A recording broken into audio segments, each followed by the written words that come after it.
A pandemia e o isolamento social, junto com uma ação muito forte de parte da mídia, tem promovido o caos social e o pânico no meio das pessoas. Mas como o cristão deve lidar com o pânico, com o medo?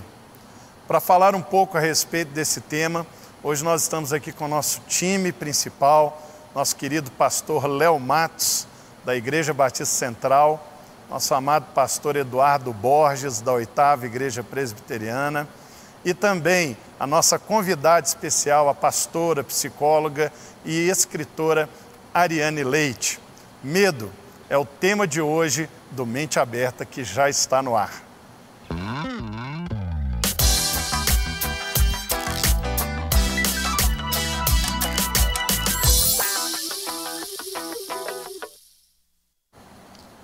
Nosso Mente Aberta hoje vai falar sem medo sobre medo. Eu queria já dizer que você é muito bem-vinda, pastora Ariane, obrigado por ter aceito o nosso convite. A pastora Ariane, ela é do Legacy Teens, ela ajuda aqui no trabalho com os adolescentes, com os jovens. Seja muito bem-vinda, viu? Muito obrigada pelo convite, pastor. Vai ser uma benção poder a gente falar um pouquinho sobre esse tema, né?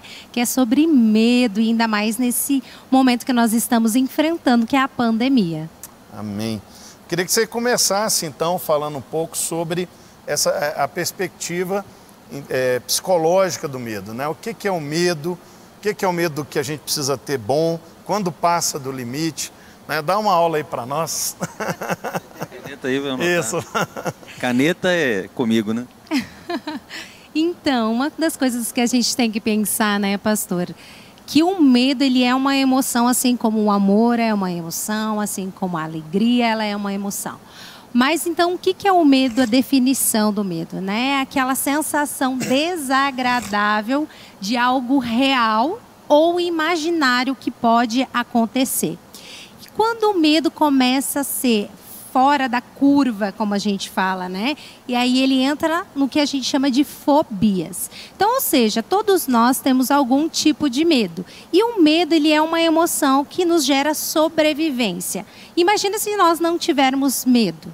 A gente, provavelmente, quando atravessaria uma rua, a gente não olharia para os dois lados para ver se estava vindo o carro. Então, o medo, ele nos protege de determinadas coisas e por isso que ele é uma emoção que todos nós nascemos. Quando ele começa a dominar demais, a ponto de me trazer prejuízos, é o que a gente começa a chamar então de fobia. Então as fobias, elas vêm dessas raízes que a gente chama que são dessa emoção do medo. Então a fobia, ela entra então daí nesse papel que nos tira do conforto, nos gera algo muito desagradável que não é real e que nos impede de ter uma vida saudável, de ter a nossa vida cotidiana, de trabalhar, de estudar. E aí então entra nessa parte que a gente chama de fobias. É quando o medo ele fica irracional, Ele né? fica irracional. Eu, por exemplo, Léo, eu tenho muito medo de altura. Tenho muito medo de altura. E às vezes para passar numa passarela é um desafio. Se ela for muito aberta, vazada nas laterais e começa a passar aquele vento assim, tem que aglutinar muita coragem para poder chegar do outro lado. Mas eu consigo, mas é doloroso. Como é que é essa experiência para você do medo? Eu sou assim uma pessoa que por instinto mais corajosa. Então eu aproveito do medo para trazer essa consciência, né, de uma proteção, de um alerta, para me aproximar de Deus, mas eu já tenho um ímpeto mais de uma coragem, né? Eu acho que no momento que a gente está vivendo aí de pandemia, e aliás eu poderia dizer até assim, no mundo que nós vivemos, que é um mundo caído, não tem como, notícia ruim vai acontecer. Ela vai chegar, se não é a pandemia, é uma outra. Então nós temos que avaliar a maneira que nós vamos lidar com a notícia. Eu fico assim, às vezes desconfortável quando eu vejo as pessoas paralisadas. Elas não obtêm a notícia só então tem um alerta, tem um cuidado, tem um zelo, vou me aproximar de Deus, mas não. Ela já começa a imaginar o pior de toda a situação e aí ela fica paralisada, ela foge de tudo, né? E às vezes também a gente vê a pessoa aterrorizada, né? Deixando o medo dominar ela e até prejudicando, né? A interpretação dela já começa a gerar cria, né? As situações, fantasiar situações, fantasia, e aí gera todo esse descontrole emocional. Eu me lembro de Jesus dizendo para os seus, né? Eu não vos dei espírito de medo. Então eu digo que ao mesmo tempo que o medo, ele é um sentimento, ele também é um espírito. E nós temos que às vezes comandar ele para ir embora. Eduardo, você tem medo de alguma coisa, Eduardo? Eu tenho medo de muitas coisas. Eu tenho medo de altura, mas creio que tem outros medos também. Acho que de rato, acho que tenho medo de rato. Acho que quando eu era criança tive uma experiência de um rato pular em cima de mim assim, isso me traumatizou um pouco.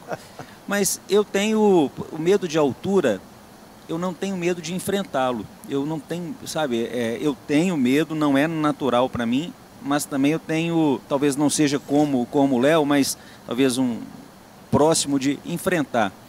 Agora, a questão do medo, ela é presente na Bíblia inteira.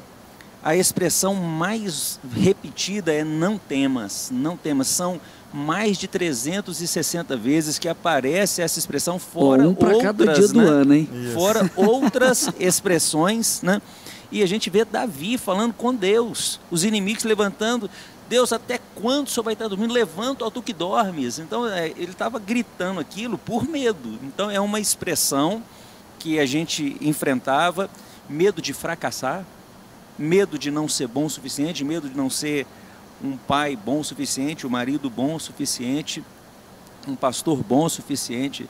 A gente tem muitos medos que às vezes a gente tem até vergonha de confessá-los ou de reconhecê-los. Ari, você, além de psicóloga, é pastora, atende jovens, adolescentes, todo tipo de perfil. O medo, ele é exclusivamente algo ligado à alma, à emoção, ou existe um elemento espiritual nele também? Uma das coisas para a gente entender, ele tem essa ligação com a nossa alma, e uma das coisas para a gente entender, né, nem o pastor Léo falou, as nossas emoções foi Deus que colocou dentro de nós. No momento, né, desse mundo caído, momento do pecado, veio e fez uma bagunça dentro de nós.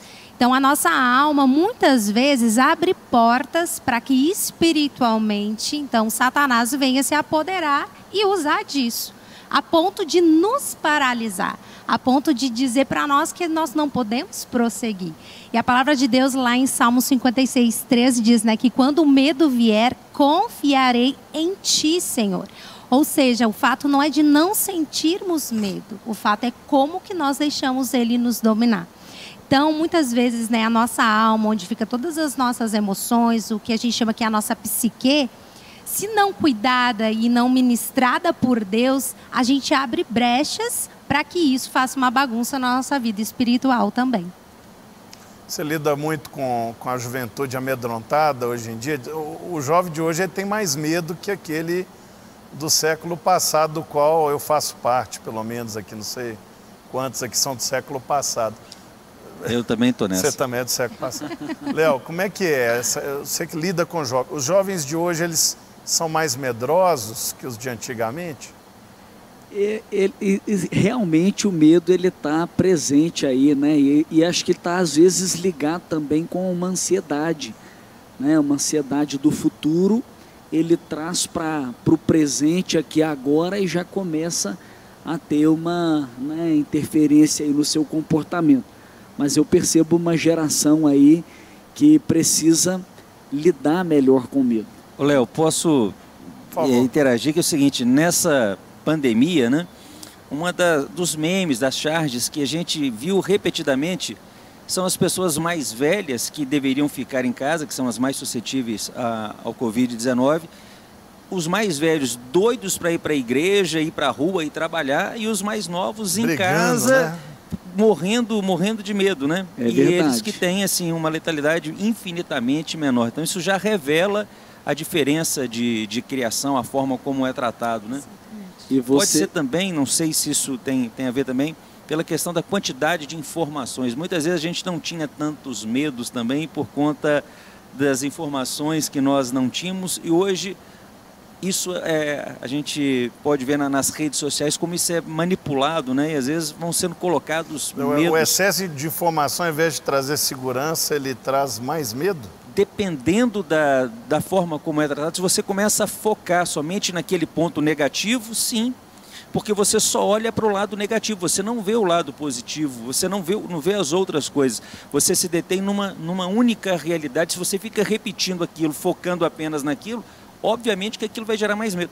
Agora, nessa pandemia, o que foi visto foi exatamente isso, você focar apenas o aspecto negativo. Exatamente. Isso gerou pânico. E uma das coisas também, nem o pastor comentou, para a gente lembrar, tem 2 fatores, né, que a pandemia gerou, e falando sobre gerações. Né? Se a geração anterior, uma geração, né, que é mais idosa... A do Richard, né? mais sábia, né? Uma geração mais sábia. Te ajudou, hein? Reformular com sabedoria. Experiente, né? Mais experiente, né? E uma das coisas aí tem 2 fatores. Uma, que fala da geração, porque a geração anterior é uma geração que passou por mais experiências. E a gente não pode negar que situações, mesmo as mais difíceis, nos ensinam de alguma forma. Então, a geração mais nova não passou por isso. Vamos ver a criação. Como que era a criação anteriormente e como que é a criação hoje. A criança, pelo mundo que estamos vivendo, às vezes ela é mais privada de ter experiências sociais. Super protegida, né? Super protegidas. Excelente comentário. Brilhante, brilhante. É isso mesmo. Nós falávamos aqui sobre como que a mídia, né, muitas vezes, não toda a mídia, né, mas uma parte significativa, tem reforçado esse elemento de trazer um pânico, um caos ao coração das pessoas. Eu vejo frequentemente determinados sites noticiosos e quando eles trazem relatórios diários sobre gráfico de avanço da epidemia, número de óbitos, geralmente quando traz por estados, né, principalmente nesse trecho mais recente, você vê assim, 2 estados pioraram, 2 estados aumentaram o número de mortes e de casos. Poxa, são 27. Por que não fala assim, 25 caíram, 25 melhoraram? Não, tem que reforçar o aspecto negativo. O medo vai fazer a pessoa buscar mais informação. Ela vai ter que voltar daqui meia hora para ver o gráfico novo. Por trás disso existem pelo menos duas vertentes fortes. Uma política óbvia de desestabilização e a outra monetária, porque é indiscutível que com esse negócio de fica em casa, o consumo de televisão, de mídias, tudo aumentou assim gigantescamente. Então a audiência que vinha caindo, ela explodiu nesse ano. Obviamente que tem essa coisa do medo, gera o desejo, né? Desculpa ter te interrompido, gera esse desejo de buscar mais e mais informações. Então, você entende dessa forma, que é uma intencionalidade para mexer com o psicológico através Sim. Tem essa intencionalidade, né? O pastor falou, não só a política, monetária, mas também a mídia mais negativa aciona partes do nosso cérebro de querer e desejar se alimentar de informações mais negativas. Ou seja, Notícia boa não vende. Não vende. Infelizmente, né? O que aciona mais e gera essa sensação, então é uma sensação inconsciente de prazer, de querer ver notícia ruim, aciona como se fosse um vício no nosso cérebro. É só perceber, quanto mais a gente assiste noticiário negativo, a tendência da gente querer estar sempre se atualizando, vendo os gráficos, quantas pessoas morreram, quantas pessoas foram contaminadas, quais são os estados em piores situações, porque isso alimenta o nosso cérebro. Eu vejo assim, determinado remédio que não tem nenhuma comprovação de que funciona, foi indicado. Então, ali, dentro da notícia, já tem um comentário para reforçar o aspecto negativo, para puxar mais para baixo. Político e negativo, né? Impressionante. Mas vamos tentar buscar aqui uma percepção bíblica, cristã, a respeito desse tempo. O cristão também está aí nessa onda. Vocês que estão nas igrejas, né? Léo, Eduardo, quem sentir no coração fala primeiro, mas vocês estão sentindo esse medo? As igrejas começaram a retomar, reabriram, as pessoas que não são do grupo de risco, que poderiam estar na igreja, elas estão voltando ou elas continuam no hashtag Fique em Casa? Esse é um ponto interessante, viu, Eduardo, porque se as pessoas então, né, elas são movidas por aquilo que elas consomem e ali elas estão sendo alimentadas desse medo, o povo de Deus é o povo que tem que se alimentar da palavra e o povo de Deus é o povo do antimedo, é o povo da fé. Né? Se são 360 não temas na Bíblia, eu, por exemplo, eu tive que pregar umas 2 mensagens muito claras para combater o espírito de medo, para gerar fé nas pessoas. É fato que a notícia ruim ela vem. Né? Jesus mesmo falou, no mundo tereis aflições, mas não tenha medo, eu venci o mundo. Então a quarentena, eu lembro lá de Golias, né, por 40 dias desafiando o povo de Israel, o rei ficou atemorizado, o povo ficou assustado, fugiu, gera um ambiente de incerteza, mas um homem de Deus fala, quem é esse filisteu incircunciso para desafiar o exército do Deus vivo? Então o medo, ele é um teste da nossa confiança. E as pessoas são reprovadas muitas vezes porque colocam a sua confiança, assim, eu não vou dizer que está errado, mas eles colocam a sua confiança neles mesmos, na sua situação financeira, no governo, na família. Mas a palavra de Deus fala, na ciência, a nossa confiança está no Senhor. Então, pode até uma coisa ruim acontecer com você, mas muda a sua mentalidade, a sua perspectiva. Não é o que Deus está fazendo com você, às vezes é o que Deus está fazendo em você, te preparando para o que está por vir. Todas as coisas cooperam para o bem daqueles que amam a Deus. Então é um teste, esse é o momento do povo de Deus demonstrar o oposto do medo, a fé. Até que ponto a fé é fé, ela é loucura, e em que ponto a fé do cristão é loucura para o mundo, pastor Eduardo? Não, fé é loucura, e a Bíblia diz que Deus ama os loucos, né? Que Ele chama os loucos, os doidos, aqueles que não são, aqueles que não eram. A fé faz sentido para nós cristãos quando temos o Espírito Santo. Então, antes de... Eu me lembro, eu me converti aos 27 anos e eu olhava para os crentes e não acreditava. Como que eles podiam acreditar naquelas coisas? Arca de Noé, para mim era um absurdo um crente acreditar, uma pessoa acreditar em Arca de Noé. De repente, quando eu me converti, abriu-se uma cortina diante de mim e eu comecei a enxergar a verdade, mas foi instantâneo. Atos capítulo 9, quando fala da conversão de Saulo, e fala que caíram como que umas escamas dos seus olhos, quando eu li aquele texto pela primeira vez, eu falei, foi isso aqui que aconteceu comigo, essa foi a minha experiência de conversão. Então a fé que nós possuímos em Jesus Cristo nosso Senhor é o Espírito Santo que coloca em nós e nos dá a capacidade de enxergarmos essas coisas. Agora, o fato de termos fé não significa que nós não vamos ter medo. Tem medo que é positivo, mas a fé faz com que nós encontremos uma alternativa para vencer o medo. Jesus, quando estava com os apóstolos, depois da multiplicação dos pães, ele anda sobre as águas, lembra daquele texto que os discípulos acharam que era um fantasma e ficaram morrendo e gritaram apavorados. E Jesus disse, ó, não temas, coragem, sou eu. Então são 3 afirmações que falam para aqueles discípulos que eles poderiam ter fé, que eles poderiam vencer aquele medo, superar aquele medo, porque Jesus estava ali. O tempo todo que nós encontramos, quando Deus fala com Josué, para que ele... Imagina a situação, você tem que substituir Moisés. Você não está substituindo um líder qualquer, você está substituindo Moisés. E Deus fala assim, olha, não temas, seja corajoso. Então é despertado nele, não a ausência do medo, mas superar aquele medo através da coragem que ele vai encontrar no próprio Deus. Então, quando nós temos medo, o medo, às vezes, na maioria das vezes, ele está fora de nós, longe de nós. Dependendo da forma como nós o encaramos, nós trazemos ele para dentro de nós ou para perto de nós.